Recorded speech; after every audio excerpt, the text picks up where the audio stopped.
أنواع الصيانة: صيانة علاجية للمكونات المادية والبرمجية، صيانة وقائية.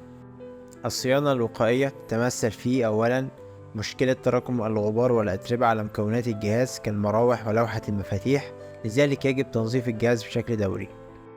ثانيا، مشكلة الحرارة الزائدة والتي ينتج عنها مشاكل الجهاز والتهنيج بصفة مستمرة.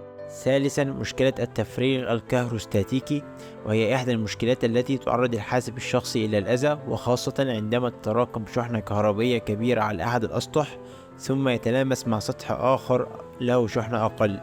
الصيانة العلاجية: أولا، طريقة استبدال الجزء التالف بجزء سليم، وهي الطريقة الأسهل والأسرع. ثانيا، طريقة البحث والتحري، حيث نستطيع تحديد العطل في أي مكون بدقة قبل اتخاذ القرار بشأن التغيير والعلاج. الأسباب الرئيسية في القيام بأعمال الصيانة: أولا، توفير الوقت. ثانيا، توفير المال. ثالثا، حماية البيانات. رابعا، تحسين أداء الحاسوب.